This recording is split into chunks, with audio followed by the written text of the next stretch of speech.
Selamat siang, kami dari kelompok 2 mata kuliah Filosofi Pendidikan dan Pendidikan Nilai akan membahas kasus tentang alih mogok sekolah. Tapi sebelum masuk ke materi, kami akan memperkenalkan anggota kelompok kami yang terdiri dari saya, Afila Dameria, dengan NIM F43012520009 dengan peran sebagai orang tua. Kemudian di sebelah saya Cindy Aisyah Satiri dengan NIM F43012520053 berperan sebagai guru atau wali kelas. Saya Juliana dengan NIM F43012520013 berperan sebagai kepala sekolah. Saya Lola Polina dengan NIM F430125219 sebagai teman sebaya. Saya Devita Ramadhani dengan NIM F43012520067 yang berperan sebagai teman sekelas Ali. Perkenalkan, nama saya Yuda dengan NIM F43012559939 dengan berperan sebagai konselor. Baik, selanjutnya kami akan masuk ke sesi penjelasan materi. Yang pertama, menganalisis alasan kenapa Ali mogok sekolah. Sebagai peran orang tua, saya menganalisis penyebab dari Ali mogok sekolah, yaitu karena sebelumnya Ali berada dalam lingkungan sosial yang suportif dan familiar, sedangkan di lingkungan baru ia mengalami keterasingan sosial dan kesulitan beradaptasi. Kalau saya sebagai konselor melihat kasus dari Ali tersebut, sekolah lama memberikan rasa memiliki ataupun bahasa Inggrisnya sense of belonging. Sedangkan sekolah baru kan belum bisa mengadaptasikan Ali di lingkungan tersebut. Oke, kalau dari saya sebagai wali kelas, saya menganalisis Ali itu kasusnya mogok sekolah itu karena Ali belum mampu menyesuaikan diri dengan kondisi alam dan iklim lingkungan barunya. Karena sebelumnya dia kan berada di perkotaan, kemudian sekarang dia pindah ke daerah pesisir dan mungkin terjadi culture shock kali ya, karena kondisi dan lingkungan alam yang sangat berbeda.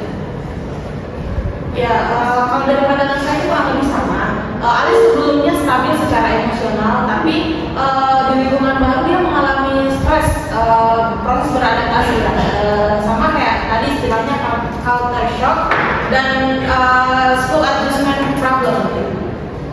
Baik, selanjutnya kami akan membahas langkah-langkah pemecahan masalah melalui sistem pendidikan dan pembelajaran berdasarkan peran yang kami ambil.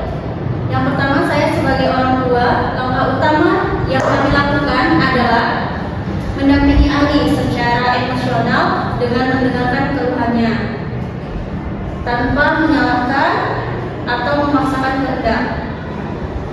Kemudian kami menyadari juga pentingnya bekerja sama dengan pihak sekolah, khususnya wali kelas dan guru bimbingan konseling, untuk menyampaikan kondisi Ali dan mencari solusi bersama. Kami berharap sekolah mengembangkan pembelajaran yang lebih berpihak pada murid, memperhatikan kondisi sosial dan emosional murid, serta memberikan ruang bagi minat dan bakat Ali, terutama dalam kegiatan olahraga. Dengan adanya pendampingan yang tepat, kegiatan ekstrakurikuler yang inklusif, serta pembelajaran yang ramah anak, kami yakin Ali dapat kembali menemukan semangat untuk bersekolah. Mungkin begitu dari saya. Saya silakan. Baik, kalau pandangan saya sebagai kepala sekolah, mungkin langkah awal yang saya ambil itu pendekatan secara personal dan kolaboratif, di mana saya akan melibatkan guru BK khususnya dan bekerja sama dengan orang tua membahas tentang hal-hal apa saja yang menjadi kendala Ali selama berada di sekolah baru ini. Selanjutnya, penguatan pembelajaran yang menguntungkan bagi siswa, terutama Ali, yaitu mengembangkan pembelajaran kontekstual yang terkait dengan lingkungan pesisir. Selanjutnya, memberikan kesempatan kepada Ali untuk mengungkapkan minat dan bakatnya dari bagian pembelajaran yang bermakna. Selanjutnya ada revitalisasi kegiatan ekskul, mengembangkan ekskul futsal mungkin yang menjadi keberminatan Ali ini. Terus menjadikan kegiatan akademik sebagai wahana pembentukan karakter dan kebahagiaan belajar.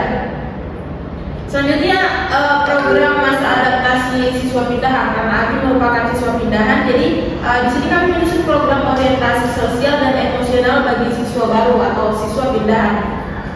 Lalu menunjuk teman sebaya sebagai pendamping atau peer supportive. Terakhir mungkin penguatan lingkungan sekolah yang aman dan inklusif gitu, supaya Ali beradaptasi menyesuaikan dengan lingkungan dia sebelumnya. Kalau dari pandangan saya mungkin itu, dari Bapak konselor mungkin ada. Baik, kalau saya sebagai konselor untuk menghadapi masalah Ali tersebut, yang pertama tentunya saya melakukan konseling individual terhadap Ali. Nah, saya akan membantu Ali mengenali dan mengekspresikan perasaan dia, apa perasaannya tersebut, kemudian melakukan pendekatan empatik terhadap Ali. Yang penting Ali itu nyaman terhadap lingkungan barunya. Nah, kemudian saya akan mengajak guru Ali tersebut untuk kolaborasi dengan menciptakan pembelajaran yang inovatif, yang berkelompok, ataupun yang dengan proyek-proyek yang bisa melibatkan Ali dengan temannya. Kemudian yang terakhir, kemudian saya bisa juga kolaboratif sama orang tuanya, karena kan Ali kebanyakan juga di rumah.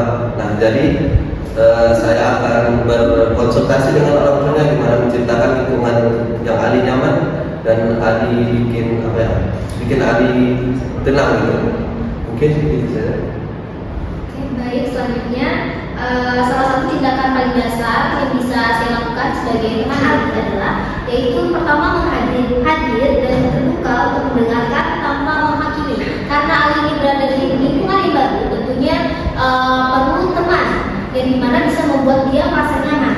Nah, jadi ketika ia merasa didengarkan dan dipahami, beban emosional yang dia rasakan itu akan berkurang. Jadi perlunya kita sebagai teman itu bisa hadir membuat si Ali ini menjadi nyaman. Lalu yang kedua itu bisa mengajak, bukan memaksa. Nah, ini merupakan ajakan yang sederhana yang bisa kita lakukan, yaitu mengajak Ali duduk bersama, kantin bersama, berolahraga bareng seperti itu, agar dia itu merasa aman dan merasa tidak terasingkan. Lalu yang ketiga itu adalah bertindak sebagai teman yang aman di sekolah dan membantu Ali merasa aman, itu seperti menemani saat istirahat atau berjalan pulang ke sekolah bareng. Jadi ketika Ali memiliki satu teman yang dia merasa aman di sekolah, persepsinya tentang sekolah itu yang menakutkan dan lain-lainnya itu bisa berubah, sehingga Ali itu bisa rajin lagi ke sekolah. Lalu yang ketiga, yang keempat itu ada berusaha untuk melibatkan Ali dalam kegiatan yang dia sukai, seperti dia menyukai permainan futsal. Nah, kita sebagai teman juga bisa mengajak dia bermain futsal bareng, main bulu tangkis bareng seperti itu. Baik, selanjutnya untuk pandangan saya juga sebagai teman Ali, tentunya langkah yang saya ambil ialah pertama menyambut dan menerima Ali sebagai teman. Yang mana pertama kita harus mengajak Ali untuk berbicara, menyapanya agar ia tidak merasa sendirian dan merasa diasingkan. Kemudian mengajak Ali duduk bersama, itu jadi salah satu langkah dari pemecahan masalah dari kasus Ali itu sendiri. Kemudian yang kedua, saya juga bisa mengajak Ali masuk ke dalam pergaulan kelas, misalnya mengajak Ali untuk ikut makan bersama saat istirahat, kemudian mengajaknya bergabung dalam kerja kelompok atau diskusi kelas sehingga dia merasa dilibatkan seperti itu.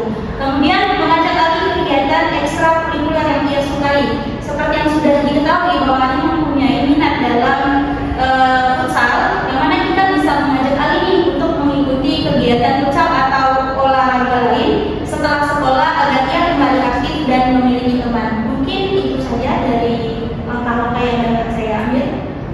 Oke, terima kasih pendapatnya. Nah, kalau saya nih dari segi guru kelas, karena saya sering berinteraksi dengan Ali, saya pastinya akan melakukan pendekatan personal kepada Ali. Ali kan setiap hari datang sekolah, dan saya akan berbicara terbuka dengan Ali apa yang dia rasakan dan kenapa dia bisa tidak semangat untuk pergi bersekolah. Kemudian saya juga akan menciptakan lingkungan kelas yang inklusif.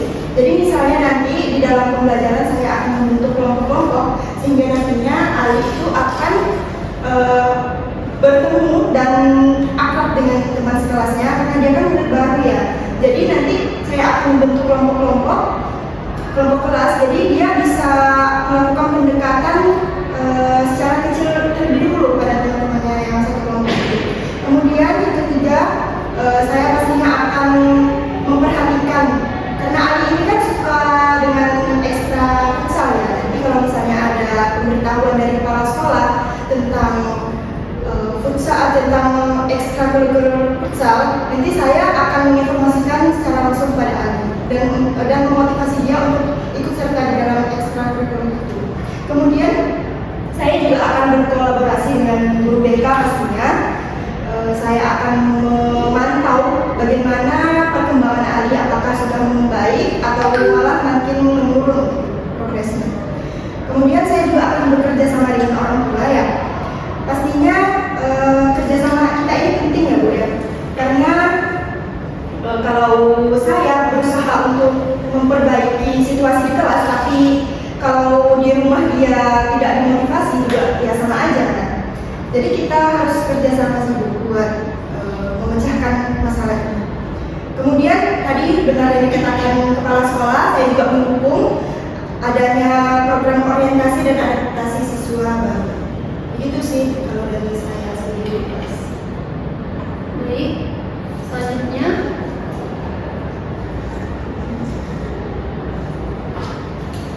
kami akan membahas tentang sistem persekolahan yang perlu dikembangkan.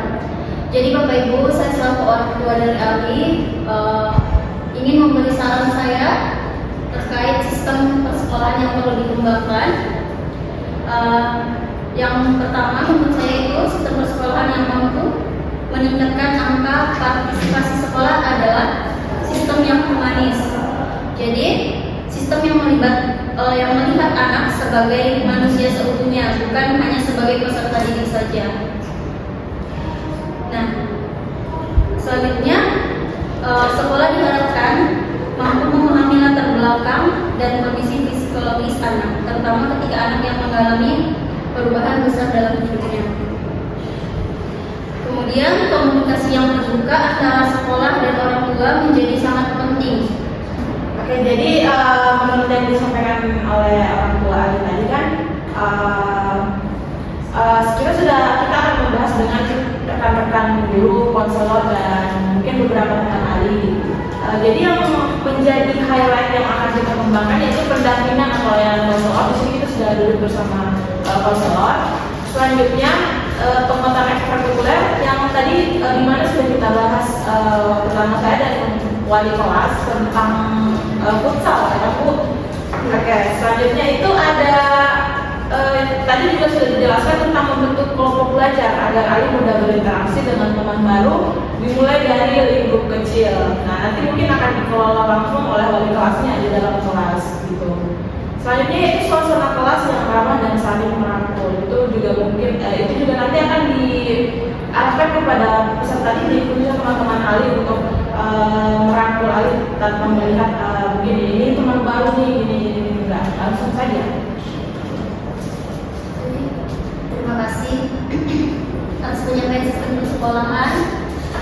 Selanjutnya kami akan membahas tentang mengangkat pemecahan masalah sesuai pokok pikiran Ki Hajar Dewantara dan nilai-nilai luhur Pancasila. Di sini kami akan menganalisis secara keseluruhan.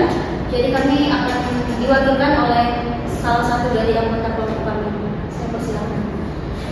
Baik, terima kasih. Nah, di sini kami ingin menyampaikan langkah pemecahan masalah sesuai dengan pokok pikiran Ki Hajar Dewantara dan nilai-nilai luhur Pancasila.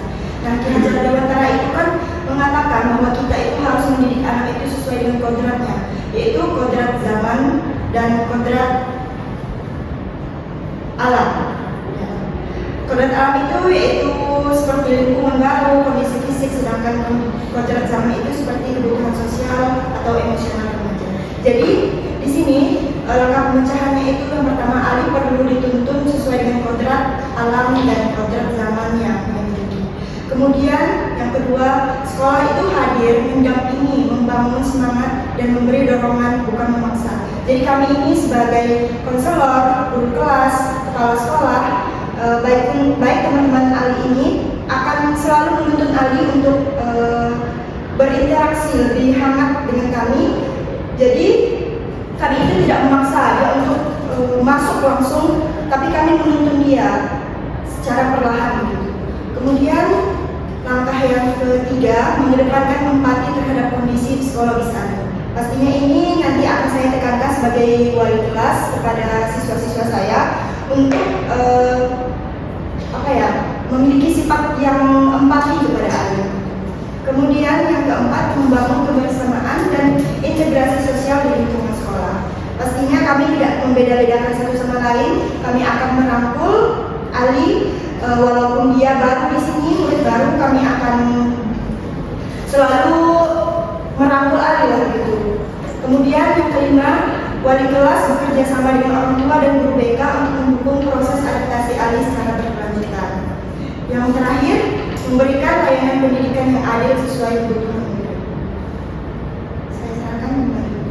Baik, selanjutnya kami akan membacakan kesimpulan dari analisis pemecahan masalah langkah-langkah yang telah kami lakukan dalam kasus Ali mogok sekolah. Baik, untuk kesimpulannya, di sini kita bisa bersama-sama menyimpulkan bahwa Ali mogok sekolah itu dikarenakan kehilangan rasa aman dan rasa memiliki akibat perubahan lingkungan sosial, sekolah, dan alam yang mendadak. Nah, ketidaksiapan adaptasi inilah yang menimbulkan stres emosional sehingga Ali menarik diri. Nah, masalah ini dapat diatasi melalui pendampingan kolaboratif sekolah, orang tua, kemudian penguatan hubungan sosial serta pembelajaran dan kegiatan sekolah yang berpihak pada kebutuhan sosial emosional Ali sesuai dengan prinsip dari Ki Hajar Dewantara dan nilai Pancasila. Sekian presentasi dari kelompok kami. Kami mengucapkan terima kasih banyak. Mohon maaf jika ada kesalahan penyampaian materi. Selamat siang.